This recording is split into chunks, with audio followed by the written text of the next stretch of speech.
Now I'm going to boom, PG. And then, yep, if you just turn on your mics and camera, that would be great. And you should automatically come up.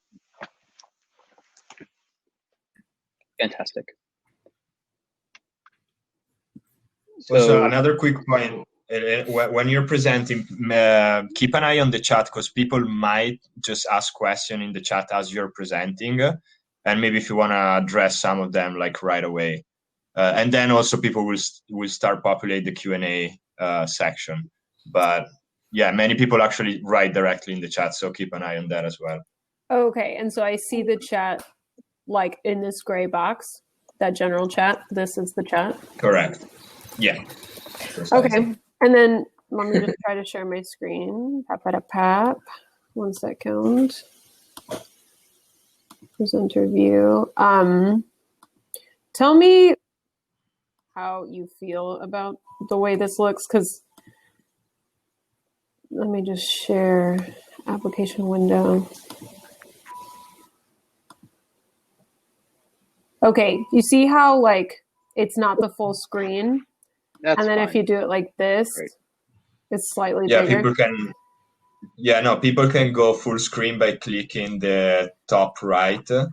Maybe if you remind them, everybody will click on it, and then you can see the whole screen. Yeah, but still the like the dimensions of it are kind of small. You know what I mean? Oh, I see what you mean. Like it's different than if I do. Oh, I just exit out of that window. Yeah. And real quick, we will also all go turn our mics and cameras off so our windows disappear. Yeah. Just to be clear. So I know we're about to start, but I think if I do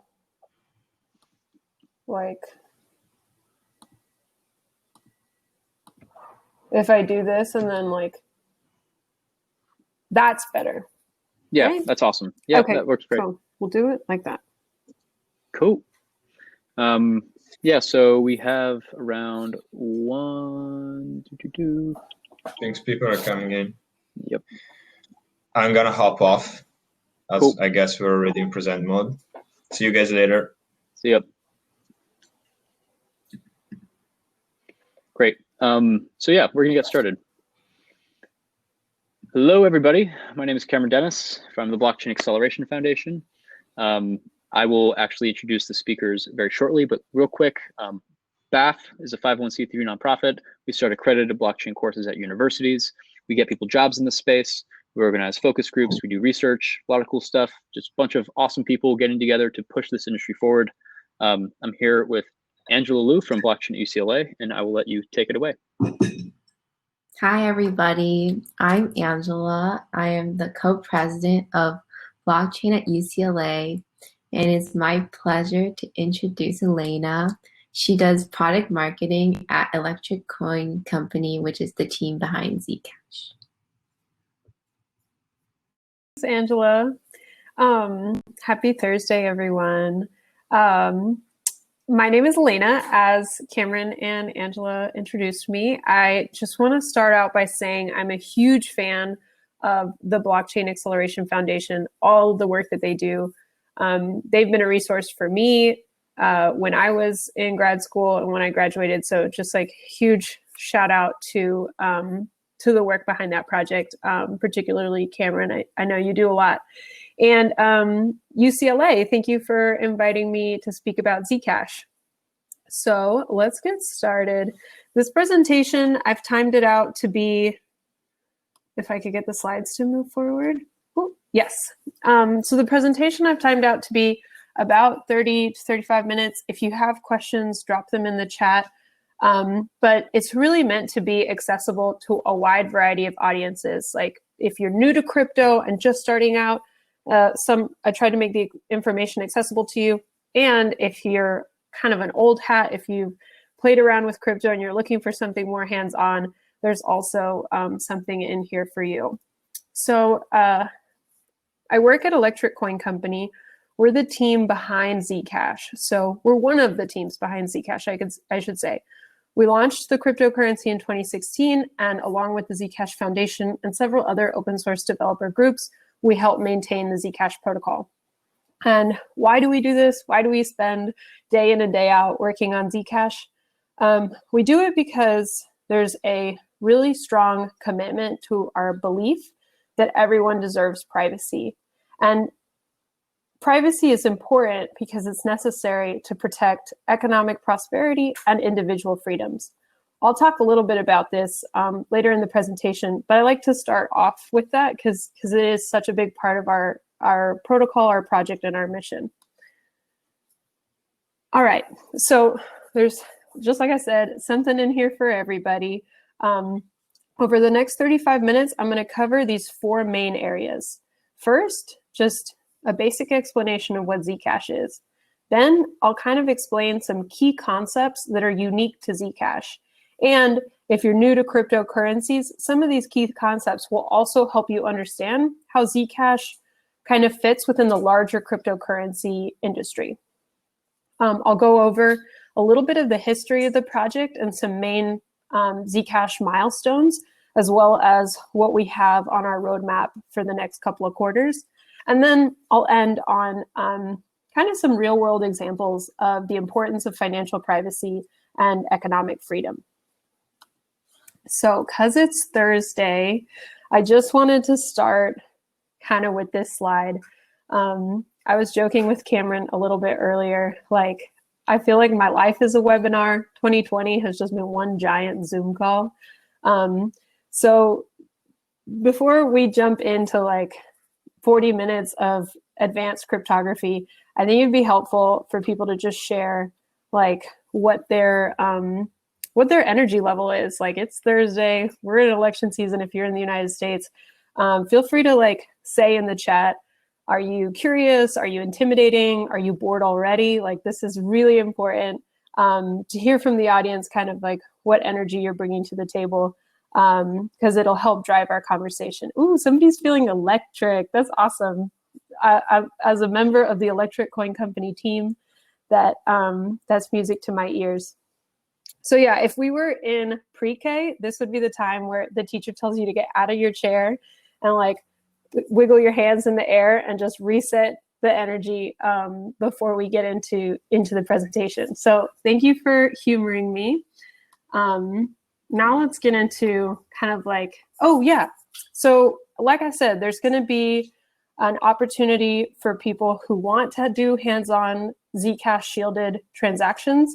I definitely want to make that opportunity available to you. If you're not there yet and too intimidated by that, don't worry. You can still follow along in the presentation.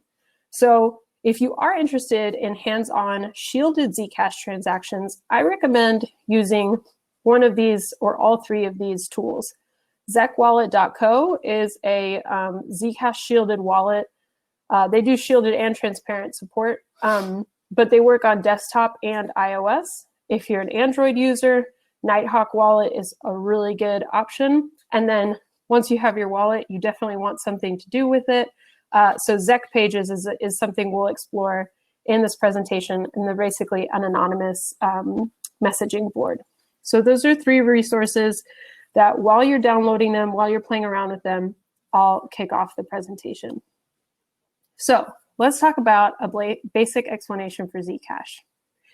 The TLDR, the too long didn't read version of Zcash, is that it's a cryptocurrency that launched in 2016 as a fork of Bitcoin Core. And the reason Zcash kind of, their first claim to fame, right? The reason Zcash gained a lot of notoriety when it first launched is because it was the first practical application of a very specific and interesting type of cryptography called zero-knowledge proofs. Since Zcash has launched, many other projects have incorporated different variants of zero-knowledge proofs into their projects. That's actually one of the most awesome things about working on open source technology, is that once you put an innovation into the wild, other teams can take it, build on it, improve, iterate. It's what makes this industry one of the most exciting places to work. So Zcash launched in 2016, fork of Bitcoin, and it uses zero-knowledge proofs. The specific type of zero-knowledge proof that Zcash uses is something called a ZK snark. Different types of zero-knowledge proofs have pros and cons. And we can get into that a little bit later in the Q&A. So I think like the description or the definition of Zcash is only part of the story. The origin of how Zcash came to be is also pretty interesting. And forgive me if this font is just a little too small. This is basically a screenshot of one of the original Bitcoin forum message boards. And this message is from Satoshi Nakamoto. So back in the day, it's 2010, kind of how Zcash came to be was actually because a lot of people recognized that one of the biggest drawbacks of Bitcoin was the lack of privacy. And even Satoshi Nakamoto herself recognized this. And it's funny because in this message, it says, it's hard to think of how to apply zero-knowledge proofs in this case. So a team of scientists rose to the challenge, they put their heads together, and they came up with a potential solution to the Bitcoin privacy problem. And these scientists came from kind of all around the world, and they came together and wrote their ideas into a paper. They actually proposed that idea to the Bitcoin core development team, and the Bitcoin core dev team said no. They said no for a variety of reasons. That you can't rewrite history. It would have been cool if they had considered incorporating it, but not deterred, that team of 7 scientists decided to approach a very well-known cryptographer by the name of Zuko Wilcox. So it's worth noting, again, teeny tiny font, so I'm sorry about that. It's worth noting that Zuko Wilcox was one of the 3 links that Satoshi Nakamoto included in the original email that introduced Bitcoin to the world back in 2008. And so that's how Zcash was born. Yeah, Zcash was born in 2016, and we're coming up on our 4th birthday. That'll be next week, actually, so very timely. Okay, so now we covered the basic explanation of how Zcash came to be and what it is. Now I think it's helpful to shift gears and talk a little bit about key concepts. So this is for people who, this is where we'll get a little bit technical, but don't feel intimidated if you're new to the space. Just ask questions, ask for clarifications. There are no dumb questions here. Okay, so the 3 key concepts we're going to cover today are transparent and shielded addresses. This is something that's unique to Zcash. We'll talk about zero-knowledge proofs, a little bit about what they are and how they work. And then we'll talk about regulation and compliance, which is super important, particularly when you're talking about privacy-enhancing or privacy-preserving technology. So Zcash is unique because it has 2 different types of addresses. The transparent address in Zcash functions almost identically to a regular Bitcoin address in that the sender, receiver, and transaction amount are all viewable using a blockchain explorer. And that's the same for Ethereum and a lot of the other cryptocurrency projects. Zcash also has something called shielded transactions. And this is really the magic or the fun behind Zcash. The shielded addresses unique to Zcash offer users the option for more privacy, or the option to make their transactions fully confidential. Shielded addresses work by using zero-knowledge proofs. So let's talk a little bit about what zero-knowledge proofs are. Oh, did I miss a slide? Okay, never mind. We're going to talk about this other metaphor, and then we'll talk about what zero-knowledge proofs are. Okay, so because of the cryptography behind Zcash, this is a metaphor that we use a lot, at least at Electric Coin Company. So a lot of times you'll hear people say, Zcash is to digital money what HTTPS is to the internet. Let's think about that metaphor. So back in the day, when the internet first started, the industry standard or the standard protocol that people used to send information packets back and forth was something called HTTP. I'm saying something called, like, we use it every day. So HTTP was a first generation hypertext protocol, and all of the data in these information packages was sent in clear text, meaning if there was any confidential information like your credit card or your billing address, somebody could intercept that information package and pretty easily just take it, use it, edit it, do whatever. So it wasn't until Netscape, actually, I think in the late 90s, came up with HTTPS, which was a more encrypted, more secure version of this hypertext protocol. And that really unlocked kind of this wave of e-commerce, digital finance, kind of money on the internet. So that was made possible by encrypting confidential and sensitive information while you send it through packages on the internet. So how does this HTTPS metaphor relate to blockchains? So we should think about transactions like Bitcoin and even transparent Zcash as HTTP, because the sender, the receiver, and the transaction amount in these blocks are all visible on a blockchain explorer. So it's like clear text. Using a shielded transaction or a transaction between two shielded addresses, you get the benefit of zero-knowledge proof cryptography, which is an additional layer of encryption that can keep your sensitive information off of a public blockchain explorer. The transaction still happens, the timestamp and the block ID is still visible, but the sender, the receiver, and the transaction amount in a fully shielded transaction is not viewable to the public. So this is, like we could say, an example of a Bitcoin blockchain explorer. You can see all of the information, sender, receiver, transaction amount, and memo. And this graph shows how that looks using different variations of the two types of Zcash addresses. So if you send a transaction from a shielded address to another shielded address, in Zcash, sometimes we call these Z addresses because they start with a Z.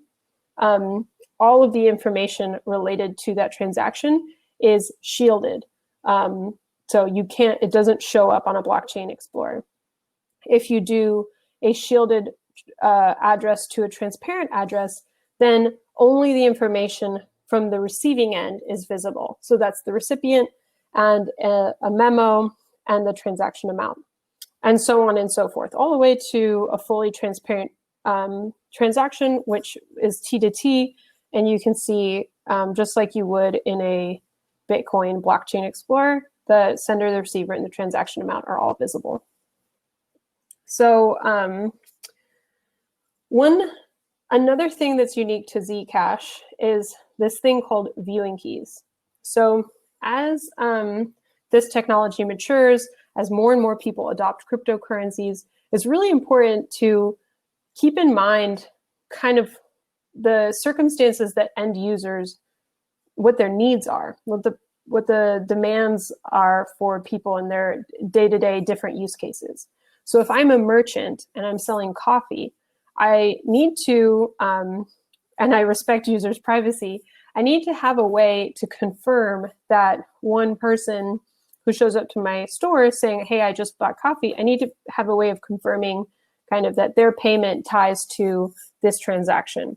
Viewing keys is a great way to do that. Another potential application for viewing keys is for regulation and compliance. So I'll talk about that a little bit later in the presentation. One way to think about viewing keys is that it's not a spending key, right? It doesn't give people access to the wallet. It's more like a window that you can pull the curtain back, but you can't open it. So it's a window that doesn't open from the outside. And there's also different layers of viewing keys. There are viewing keys that give you all of the transaction history of a wallet, all the way down to viewing keys that are specific to one specific transaction. So this is something that's pretty unique to Zcash and pretty exciting for a lot of our ecosystem partners. All right, now let's talk about the trusted setup. This is the slide that I preemptively thought was earlier in the presentation. So what's the magic behind all of these shielded transactions? It's something called the zero knowledge proof. Let's talk about what the heck zero knowledge proof means, right? It's a pretty intimidating term. So if you had to boil it down to the most simple explanation, a zero-knowledge proof is a cryptographic method, a cryptographic way to prove that something is true without actually knowing what it is. It's, like said another way, a way to prove that a transaction is valid without actually revealing any information about the transaction itself. So to understand that a little bit better, let's use a real world example. UCLA, you guys can probably relate. When you go to buy beer or when you go to a bar, in order to prove that you're eligible to buy beer, you have to prove an age, your age, whether you are over or under 21. That's a yes or no question. And in order to prove that, most typically what we do is we show or we reveal our identity card. That can be a passport. In McLovin's case, it's a driver's license from Hawaii.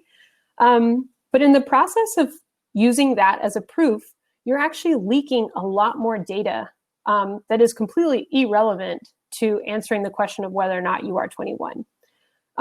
In some cases, this is called metadata. So what are we leaking with McLovin's driver's license? We now know his address, we know his height, we know what he looks like.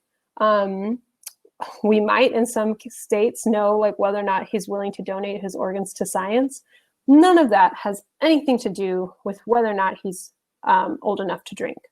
So a zero-knowledge proof would let you prove that a transaction of selling beer to McLovin is valid without knowing any information about McLovin. That's kind of like a working example of what a zero-knowledge proof is.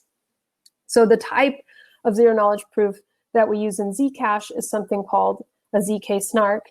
And a ZK snark requires something very special to set it up. And that's called the trusted setup. So in cryptography, particularly with something like a zero-knowledge proof, you have to generate certain parameters. And the process of generating those parameters is a trusted setup. It's called trusted because you have to trust that the people who are setting up those parameters will destroy their individual shards rather than keeping them and colluding together for future illicit gains. The specific type of trusted setup used in Zcash only requires one honest participant in order for the setup to be valid. So said another way, every single participant would have to collude, work with each other to compromise the system. That being said, some detractors of Zcash really point to the trusted setup as one thing that they really don't like, and they wish they would feel more comfortable to have a system that requires no trust entirely. And that's a valid point. So just a little bit of Zcash history. Zcash has had 2 trusted setups in its 4-year life. The first trusted setup involved 6 participants, and it was the subject of a incredibly well done Radiolab episode. So if there are any public media nerds out there, any NPR fans, Radiolab did an episode covering the first trusted setup. The second trusted setup happened, I think, about 2 years later for the network upgrade Sapling. And this one involved 87 participants. I think it was probably the largest multi-party computation, which is another way of saying, multi-party computation is another way of saying the trusted setup. And people got really into it. So in order to ensure trust and transparency with this process, the Zcash community has a lot of detailed documentation about how this process happened, why it was trustworthy, and why it happened successfully, and there's no evidence of collusion or no evidence that the trusted setup was compromised in any way. That being said, eventually the goal would be to eliminate the trusted setup in Zcash altogether, and researchers at the Electric Coin Company have really been pioneering this space with breakthroughs in cryptography, particularly something called Halo, which is a recursive proof composition. That's another type of crazy cryptography that we can get to in the Q&A. So I like to tell this story because I think something that makes Zcash really special is its community. People for this ceremony, this multi-party computation, people got really into it.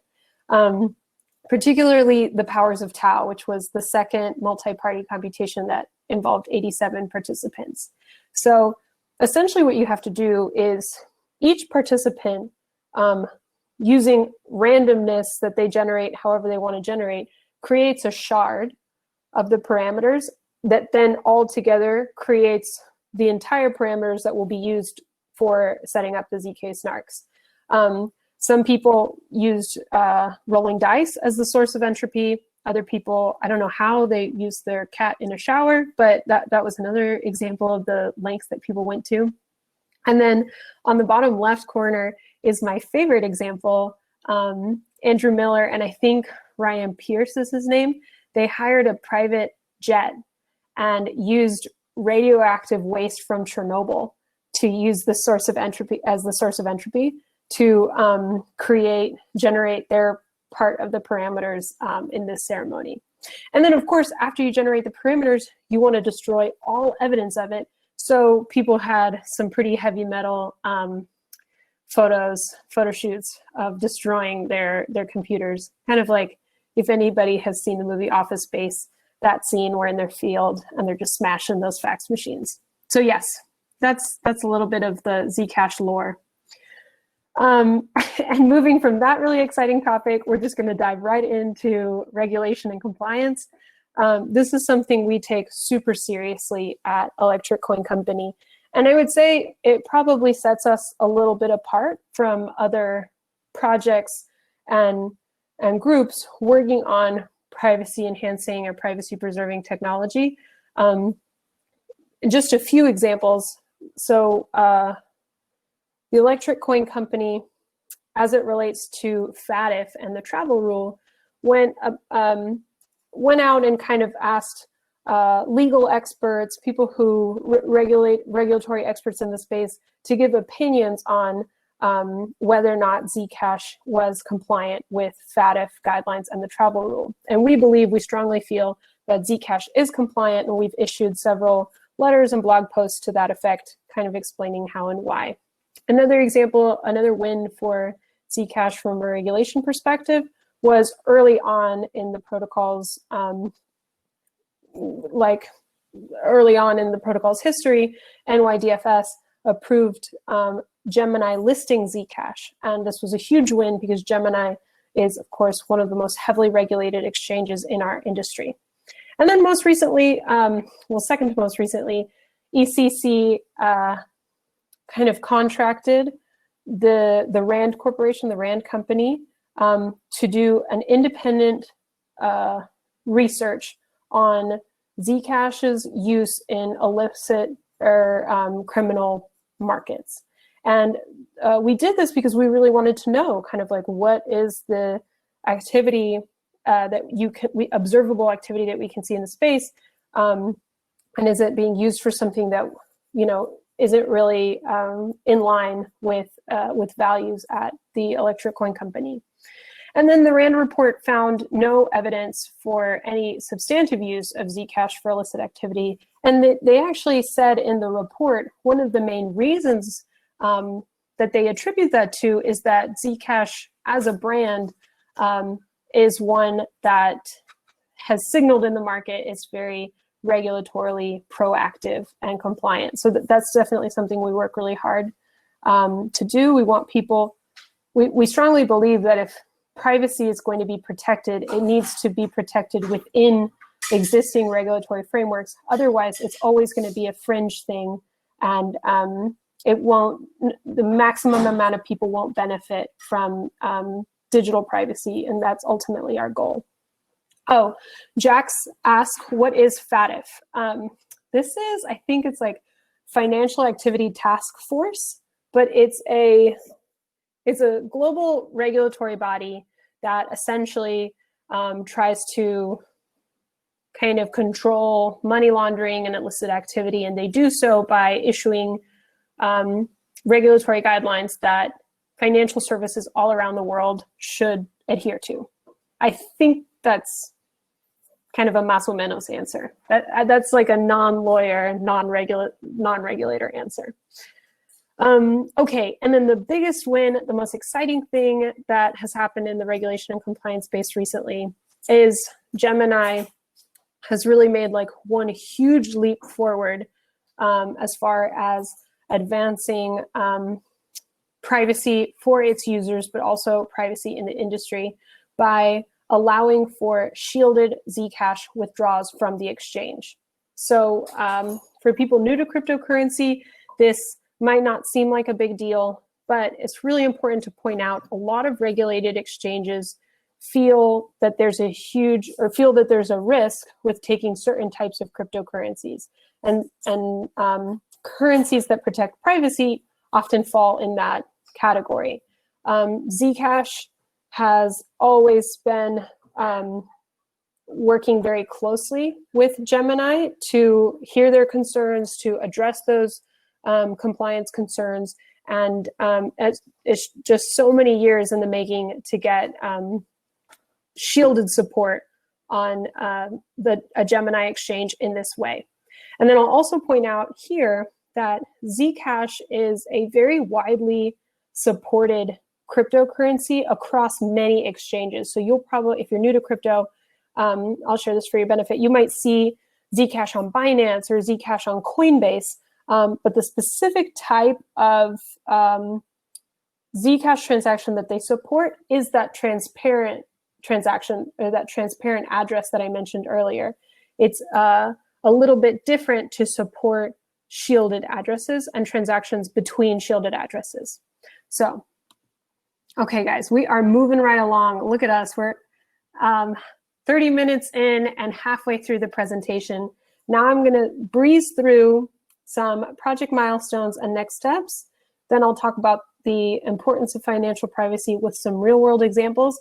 And then I'll open it up to questions. And if there's anybody in the background kind of downloading their Zcash shielded supported wallets, I have some engaging activities that we can do together. So definitely don't forget to do that. So Zcash has been around for 4 years, and there's some pretty cool, I think pretty cool project milestones that have been hit in the past 4 years. So starting with early 2017, the establishment of the Zcash Foundation really led to kind of what you hear talk about in cryptocurrency sometimes is a gradual decentralization. So establishing the Zcash Foundation was so important for the Zcash ecosystem because now it's not just one central team, the Electric Coin Company, building and contributing to the protocol. The Zcash Foundation is completely independent from ECC. Of course, we try to collaborate and work together on protocol improvement and other areas. Also, Zcash regularly does security audits for all its protocol upgrades. One thing that sets Zcash apart is a regular schedule of network upgrades. By mid-November, Zcash will have gone through 5 major network upgrades in 4 years. That's huge. That's a lot more than some other projects. And Zcash was designed that way so that it could evolve as the technology evolves, and it could incorporate innovation and be really agile because we know that the pace of innovation, especially in the blockchain and decentralized technology space, is so fast. So the two first, there was the Sprout activation, that's when Zcash launched, and then Overwinter and Sapling, those were the next 2 network upgrades. And then from 2019 to 2020, there were 2 more network upgrades, Blossom and Heartwood. And each of those network upgrades brings kind of additional features, additional improvements to the protocol. One thing to note is at the beginning of 2019 is when this huge community discussion started around how to fund the future protocol development for Zcash. I'll explain a little bit about how Zcash's funding model works now, I'll explain a little bit in a few slides how our current funding model is. But the community governance for Zcash is really something that's really special to the protocol. It's really special to the project, and something that other communities have recognized, that the fact that Zcash can be so decentralized, but also shepherd big conversations around funding that are often, they can go a number of different ways, but the community has been able to reach consensus time and time again. Sometimes it takes a little bit longer, but that was also a big win, a big milestone.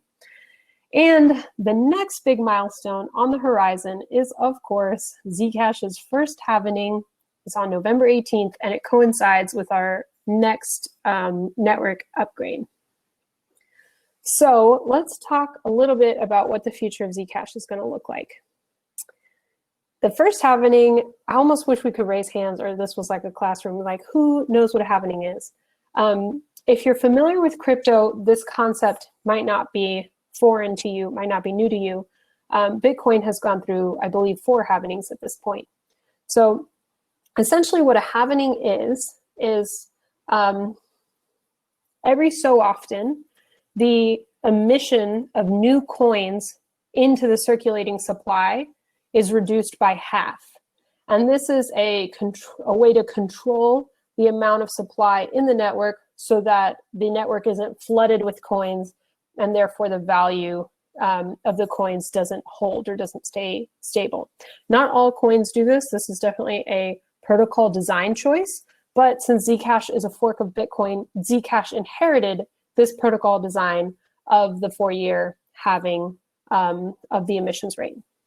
So to kind of dig into that a little bit more, if you're not so familiar with the concept, every time a block is mined and added to the blockchain, as a reward for mining it, the miner gets a given amount of coins. And that's kind of a big way of incentivizing the decentralized verification, constant verification of the network. So it has a lot to do with the security of the network. When the emissions get cut in half, that means that the miners will get now half as much of the block rewards for mining the same block. So it's going to go from 6.25, which is the current block reward, to 3.125 after November 18th. And that's not all, as if that wasn't enough. Another exciting thing that will happen with Zcash's first halvening is the establishment of a new community development fund. So this is where I'm going to talk a little bit about kind of how protocol development gets funded on Zcash. For the first 4 years of the project, 20% of the mining reward went to something called a founder's reward fund. And 4% of that kind of chunk was earmarked for continuous development, so electric coin company, essentially. Now, at the next juncture, the next critical chapter in Zcash's evolution, the founder's reward is going to end, and a new fund will be set up, and it's called the Community Development Fund. This fund is designed to be a lot more decentralized. So the majority of that 20% chunk of the mining reward will actually go to independent third-party developers. So Electric Coin Company and the Zcash Foundation are not eligible to apply for that funding. And then Electric Coin Company and Zcash Foundation will also receive a portion of the Community Development Fund to continue their work on contributing to the Zcash core protocol. And for people who are really into numbers, at $50 ZEC coin price, that the MGRC, the Major Grants Fund, could be over $20 million over the course of 4 years. Today, ZEC price is a little above $60, so you can see that as the coin price increases, the amount of money available for third-party developers also increases. And another cool thing about the Major Grants Fund is it's actually not, it's managed by a 5-person committee that was elected by the community. So we had over 20 people apply to be part of this committee, and the people who ended up being elected represent different backgrounds and different perspectives that they can bring to the table. So Hudson Jameson, he is a big voice, a well-respected leader in the Ethereum community. Sarah Jamie Lewis is a security expert. Holmes Wilson is an entrepreneur who's building his business on top of Zcash, but he's also a lifelong activist for privacy and digital rights. Chris Berniski, he is a well-known voice in the VC crypto world. And then Mind Zcash, Sean, is just a really active, long-time Zcash community member. Okay, so now we're nearing the end. We're nearing the end of the presentation. Okay, and Jack says, you're saying I can find Zcash on my Gemini account. That's exactly what I'm saying, Jack. You can do that, but it'll be transparent Zcash. You can buy Zcash on Gemini and then deposit it in a shielded address. Well, I'll talk a little bit about that in the Q&A. So why is all this important? I've been talking your ears off for like almost 40 minutes, and it all has to come to something, right? Now we're gonna take it home with the importance of financial privacy and why we really believe that if you don't have privacy, you can't have economic prosperity and freedom. So I just like to sit with this word for a little bit, because I'll admit, when I first started working at Zcash, I rolled my eyes a little bit at like, okay, freedom, sure, we're just building a cryptocurrency. But the longer that I've worked here, the more this rings true. I think if you think about what the world was like 4 years ago, Cambridge Analytica hadn't really happened. It hadn't hit the news. GDPR was still kind of something that hadn't even been put into practice. GDPR is the privacy law in Europe. And of course, while there were data hacks and leaks, there was nowhere near the amount of concern that people have around digital privacy today. Today, words like surveillance capitalism and data privacy are much more top of mind. You know, my aunt will ask me to send her a message on Signal. This is something that I would not have thought about her using even a few years ago. So I think more and more privacy and the importance of controlling your information and having consent for how your digital footprint is impacted by other people's decisions or algorithms' decisions really does tie back to this idea of freedom. Just to remind people, if you're not hip to the game already, most cryptocurrencies expose your entire payment history, transaction history to the public.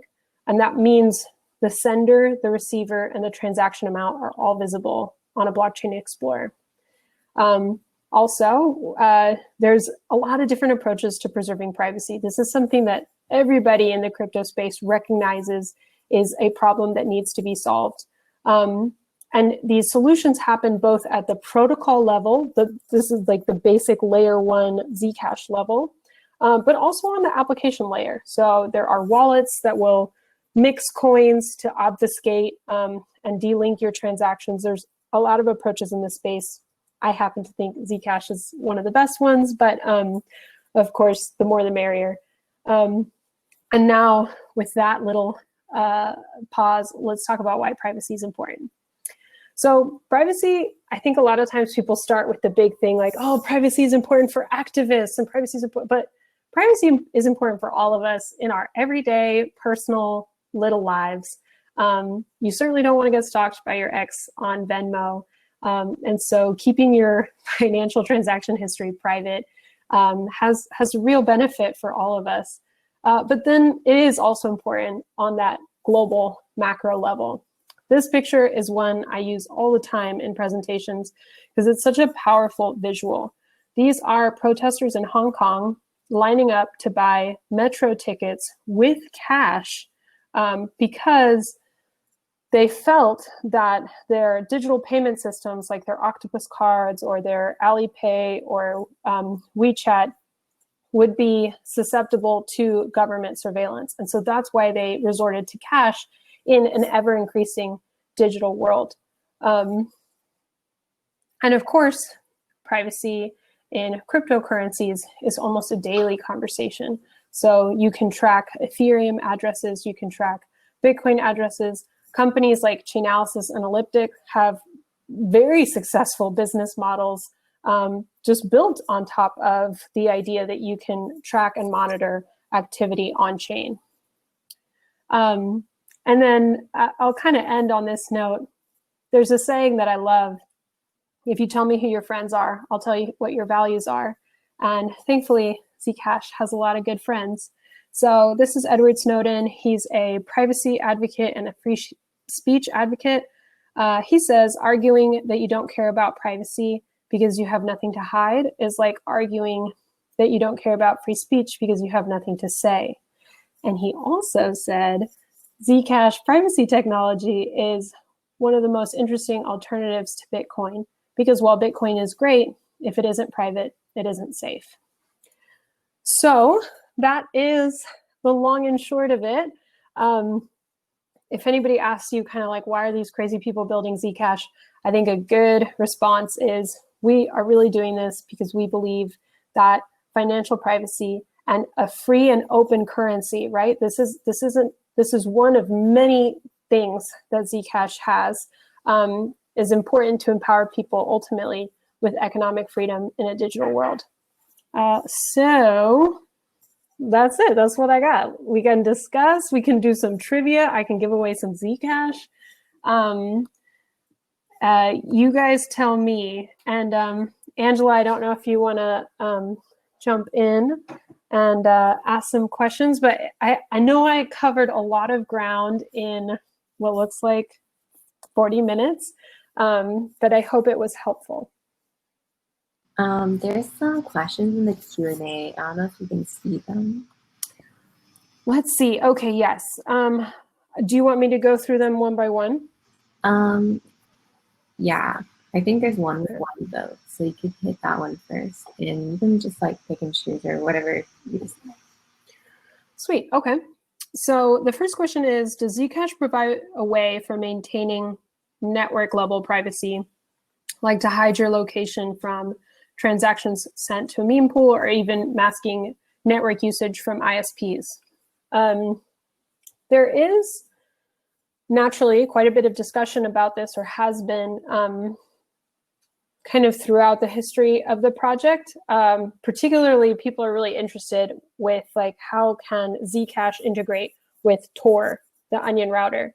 And doing this type of network level privacy is extremely complicated because it's way more than just cryptography, right? It's network architecture and network configuration. So Zcash in and of itself is a protocol, and people working on top of Zcash are thinking about this, this particular kind of use case, we'll call it.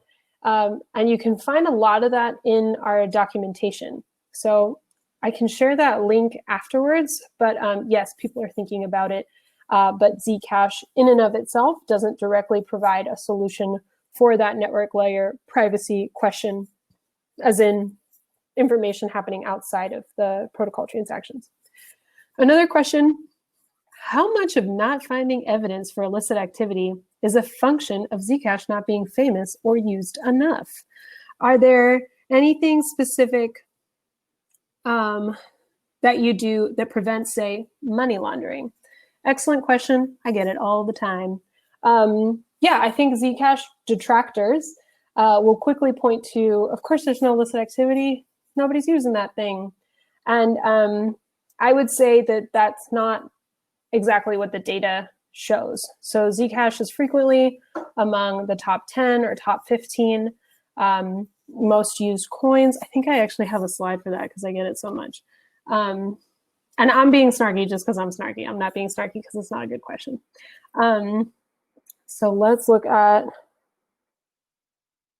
okay, yeah, Zcash is one of the top 10 to 15 most used cryptocurrencies as measured by transaction volume, payments, active addresses. So I think people kind of want to hook on this idea that Zcash isn't being used enough or it's not that active. But if you compare Zcash to its peers, it is comparable. It's in that set of widely accepted used cryptocurrencies. So I believe that not finding evidence of illicit activity is more a function of Zcash being recognized as a serious protocol that has a proactive stance of working with regulators to ensure privacy-preserving technology fits within a regulatory framework. And the clearest indications of that are listings on heavily regulated exchanges, such as Gemini. But yeah, great question. Keep asking it. I feel like that keeps people honest when you ask those tricky questions. Okay, are the count of shielded transactions visible, or is there some sort of aggregation? If it's visible, then why is Zcash's default set to T-to-T transactions? The fewer Z-to-Z transactions, the easier statistical analysis.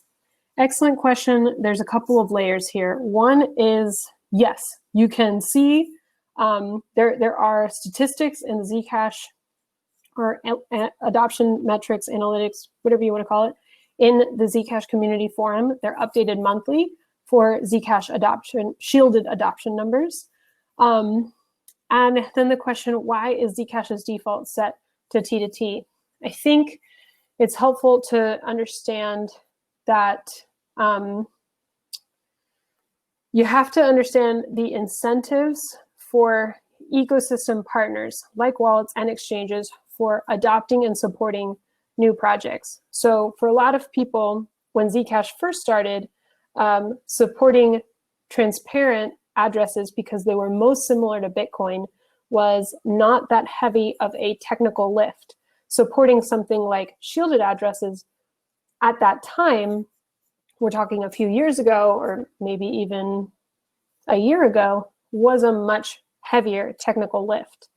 Now it's actually kind of leveled out. It depending on the case, depending on the use case, and also depending on what the ecosystem partner has in mind or what they want to do.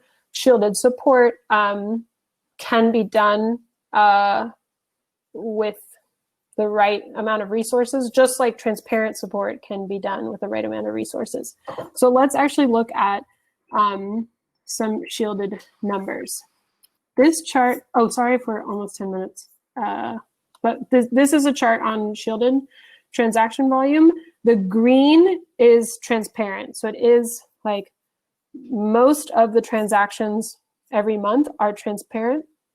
But the shielded transaction numbers are growing. And a good number to look at is the amount of money locked in the shielded pool, right? Because that is the amount of money that if it's in that pool, it's completely confidential or completely private. So I hope that answers that question. And then let's see, are there any iOS wallets that allow us to toggle shielded transaction on and off easily? Zec Wallet allows you to do that. Is there an alternative to accomplish this if not on iOS? Zec Wallet is the one I use, although I think there are others. Okay, should we free Ross Ulbricht? Oh my God, ZK Snarky. There's really good ones. I want to make sure we have time for all of them. So let's talk about the difference between Zcash and Monero. And I actually, let me see. If I move my screen, you can't, if I open a new window, you can't see it, right? Okay, perfect. I don't want you guys to see all of my work email and all of that, blah, blah, blah. So there is a difference. There are several differences between Zcash and Monero. And because I am not an advanced cryptographer, I want to make sure I'm reading from the answer that the advanced cryptographers wrote for me so that I don't misspeak. All right, this came up literally in a webinar like 2 weeks ago. Okay, Control F, Monero. Okay, so the question is, what makes Zcash different from other privacy enhancing projects? So remember earlier in the presentation when I said there are lots of different types of zero knowledge proofs. Zcash uses one specific type, And different types of zero knowledge proof have their pros and their cons, right? They have their trade-offs. So with Zcash's use of something called Groth16, which is a specific type of cryptography, that hides the transaction amount and the transaction graph. So you can prove that the transaction happened, but there's no evidence of that on chain. Monero uses something called ring signatures. So it obfuscates the sender and the recipient, but it doesn't eliminate that information from the chain entirely. So it really relies on ring signatures, mix-ins, and advanced forensics could, in theory, or at least they claim to, be able to trace or reverse engineer these type of transactions. There has been no evidence, and we haven't seen anybody who has been able to reverse engineer a ZK snark or the type of cryptography that Zcash uses. So I hope that answers that question, which was a very good question. Okay, somebody says, what do we do to get some Zec? I love that. And perhaps, Angela, now is a good time to pause and get a sense of what you're thinking. I'm happy to give away some Zcash, but I don't want to, I think maybe Cameron has. Okay, so we'll do one Zcash giveaway. I'm gonna switch to the chat. If any of your questions didn't get answered, I am on Twitter, and so feel free to reach out to me with these questions. And I'm also happy to answer these questions via email. Cameron and Angela, if you wanna collect them and email them to me. Oh, we got a real advanced question here with Schnorr signatures. There's no rush, by the way. There's no rush. So like, okay. as long as you want, and as long as people want to hop into networking, just type networking. But okay. Yeah, no rush at all. Cool. I don't know if anybody's trying to watch the debate tonight, but that's also happening. Okay, so somebody asked, how can we get some Zec? And I think it would be fun if we did some trivia, because I'm not made of money. I can't give this stuff away for free. So I'll ask a few trivia questions. The first person who answers it, if you send me in a Twitter DM your shielded address, I will send you shielded Zec. I will only send Zcash in a shielded address. So if you try to send me a T-adder, that's not gonna fly. No Zec for you. Okay, so who's ready for some trivia questions? The first, they start easy and then they get pretty hard. What is the current block reward for Zcash?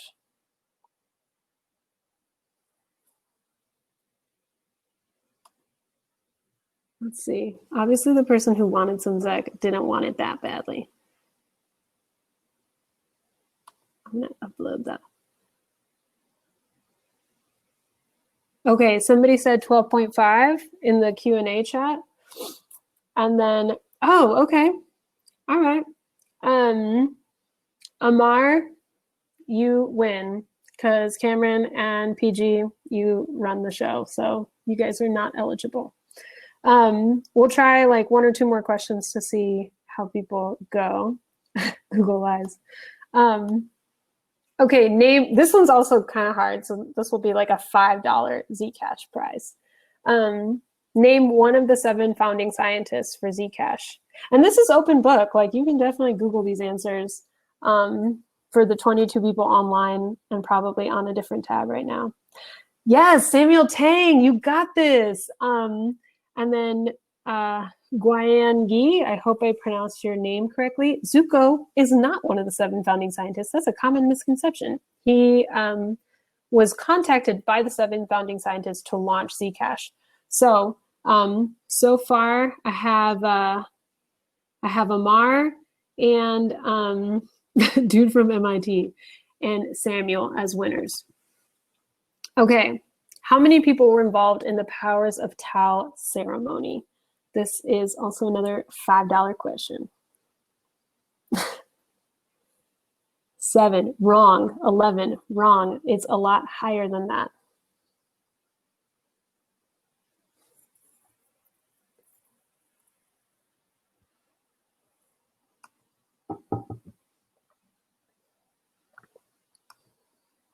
No. If y'all can't get the, ooh, okay. Ali Reza, I'm going to give it to you. It was 87, but 80 something, definitely close enough for me. So 3 winners. I hope somebody is keeping track of these names so that I can send you some Zcash. This one is, I love this one. What's the name of the next network upgrade for Zcash? I'm saying I love this one like I didn't write these questions.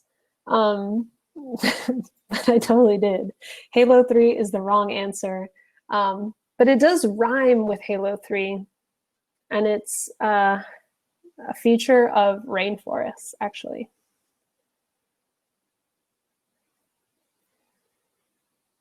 Yay! Okay, Ali Reza is definitely on Google, for sure. Ali Reza, that's 2 for 2. You are no longer eligible for trivia questions, but we will give you the prize for 2 questions. So that's a $10 Zcash winner. Ali's going home rich tonight. Okay, name 1 member of the Major Grants Review Committee. And the next person will win this stylish Zcash Yeti mug.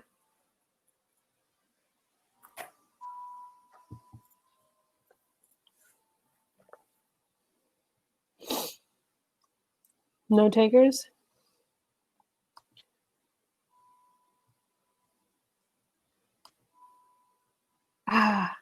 Oh, Garrett O'Brien, hello. No, it's not Steve Anderson. It's somebody else. Yeah, Samuel Tang. Okay, 2 for 2. So that's 2 people. Yes, Hudson Jameson is one of the members. I think this is the last question. Save the best for last. What does ZK Snark stand for? And you can definitely Google this. All right, Ruth, this one goes for you. Zero knowledge, succinct, non-interactive argument of knowledge. Pow. Thank you all for playing free Zcash for trivia questions. Yes. Yeah, and that was my last one. So I'm going to stop sharing my screen. I'm going to tell you all just how grateful I am that you shared your attention with me, you shared your energy and engagement with me. And I hope that this has inspired you to check out Zcash. It's a really cool project. There's a lot happening on the horizon. If you UCLA students or random stragglers from the internet joining this call, if you want to work on top of the Zcash protocol, it couldn't be a better time to join the community. Oh, my Twitter handle is this one. But then we'll also follow up via email to get people that Zec they deserve. Lena, this was so awesome. Thank you. And also for those out there, there is a community call coming up soon. I believe next Tuesday. It's in the BAF calendar for those who are signed up to it. For those who are not signed up to it, I will drop the link here. And when is the smart contract language coming out? That's a spicy question, Elena. I know. Those interoperability questions get you every time. Yep. I'll say that if you watch the Zcash, the Electric Coin Company live streams, there's a lot of information about what's on the engineering roadmap. And I'll leave it at that. Marina is a very spicy girl. If you hang around the networking, you will find out. That is. So check out the BAF Google Calendar if you want to stay up to date on all of our zeals. It is really managed by me, so I am working on populating more events. But definitely check out the Zeal Zcash community call next Tuesday, 10 a.m. Lena moderates. It's really awesome. There's not as much, fun giveaways, but it's still super cool. We are doing a new one next week. So if you didn't because next week is Zcash's birthday, 4 years old. Very cool. Well, make sure to, for those out there, tweet about Zcash's birthday. Wish Zcash a happy birthday. And before moving into networking, sign up to BAF's membership if you haven't already. I'll drop the link in the chat. members get access to our recruiting program. We actually placed someone this week, which is our first paid placement, which is very exciting. And so we will be growing that program. We will be growing our focus group program. So those out there who want to provide feedback on technical products or even non-technical products, we will essentially connect you to protocols and other companies that are looking for feedback. So that's something that we think is heavily missing in this space.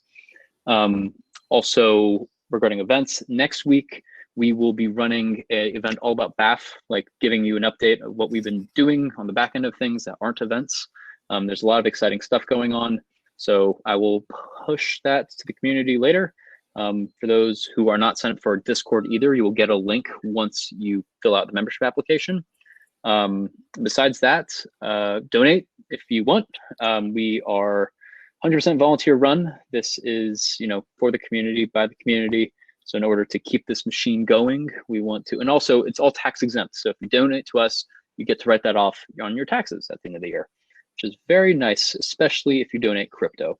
So I'm gonna drop our donation link, and regarding networking, just make sure to turn on your mic and camera.